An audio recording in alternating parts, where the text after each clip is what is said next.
In a moment of great tension, President Claudia Sheinbaum of Mexico stood resolutely before the people, addressing both the nation and the world during the 115th anniversary of the Mexican Revolution. Her words were both a defiant rejection of the unrest gripping Mexico and a powerful reaffirmation of her commitment to uphold justice, peace, and national sovereignty. As the Mexican military paraded through the heart of Mexico City, a short distance away, a protest by Generation Z activists unfolded, rallying against her policies and calling for systemic change. This marked a symbolic moment in the country's ongoing struggle, one where political leaders and citizens alike grapple with the challenges of governance, inequality, and the search for justice. Amidst this backdrop, President Sheinbaum's message was clear. Those who call for violence are wrong. Those who encourage hatred are wrong. Those who believe that force replaces justice are wrong.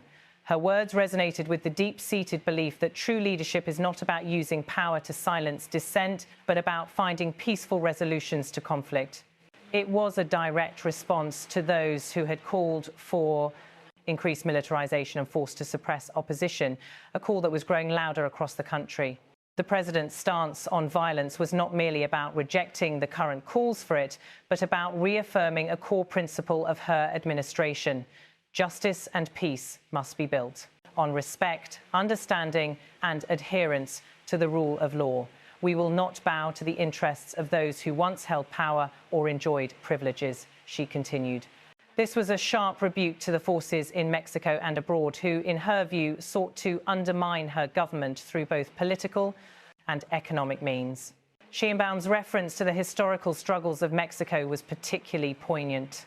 The country's history, steeped in revolution and resistance against imperial and authoritarian forces, forms the very backbone of its national identity. Her assertion that those who advocate an authoritarian approach, force above the law, do not know the history of Mexico or that of our people, was a direct challenge to anyone who sought to rewrite Mexico's history or push the nation towards authoritarianism. It was a reminder that Mexico's past is one of struggle for independence, justice, and the rights of the people's struggles that would not be undone by those who wish to return the country to a time when power was concentrated in the hands of a few. Her words struck a chord not just with those gathered in the streets, but with people across Mexico and around the world.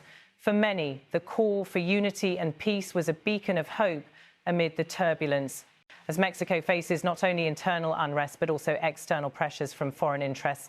President Sheinbaum's refusal to bow down to external intervention or foreign influence was a declaration of Mexico's sovereignty and independence. We will not submit to the interests of those who previously held power or enjoyed privileges, nor before any foreign government or interest, she proclaimed with a fierce resolve. Her defiant statement underscored a critical point. Mexico would not allow itself to be dictated to by those who did not have the best interests of its people at heart. In a world increasingly defined by geopolitical tensions, Mexico's position on the global stage was one of self-determination. Sheinbaum's administration would not act as a puppet to any foreign powers, nor would it succumb to the whims of those who had long enjoyed privilege and power. But the president's message was not solely about rejecting violence and foreign influence. It was also about hope for the future. Know that we will not be mere puppets, she emphasized. This was not only a rejection of the status quo, but a promise that her government would continue to fight for a future where justice, equity, and the rule of law were paramount. The unrest that led to these powerful statements was not just political, it was deeply personal for many Mexicans, particularly the younger generation. For them, this was not simply about disagreeing with the policies of the president. It was about the systemic inequalities they felt were holding them back, about the lack of opportunities, and about a government that, at times, seemed disconnected from their struggles. This protest was a reflection of their growing frustration with what they perceived as a lack of progress and the widening gap between the elites and the marginalized. As President Sheinbaum delivered her speech, it was clear that this moment was not just about a political address, it was a defining moment in the narrative of her presidency. Her response to the unrest was not one of silence or suppression, but of affirmation. She would not be intimidated by calls for violence or by external pressures, and she would not allow Mexico to be pushed into a path of division and hatred.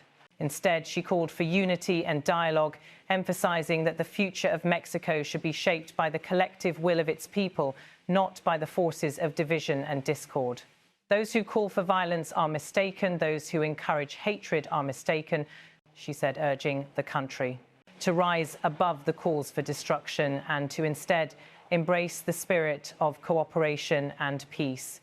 The tension between the protesters and the government had reached a boiling point, but Sheinbaum's response signalled a broader vision, a vision where dissent could be heard without resorting to violence and where the voices of the people, especially the younger generation, would not be ignored.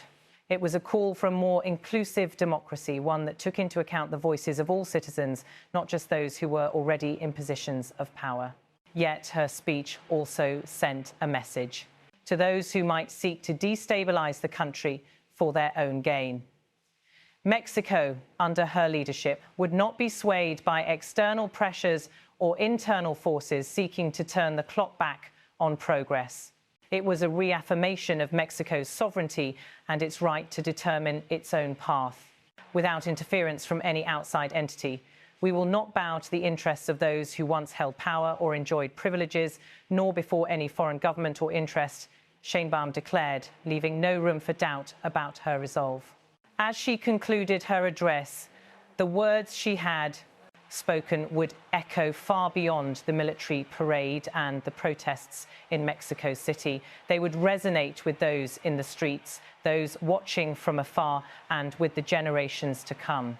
Her commitment to justice, peace, and Mexico's independence would serve as a guiding light for a nation grappling with its future. In the face of adversity, President Sheinbaum stood firm, a leader unwilling to bend to the winds of violence, hatred, or foreign interference. Her message was clear and her resolve unwavering. Mexico would rise above the challenges it faced, and it would do so on its own terms. For those who sought to tear the nation apart, she had one final message: we will not bow down.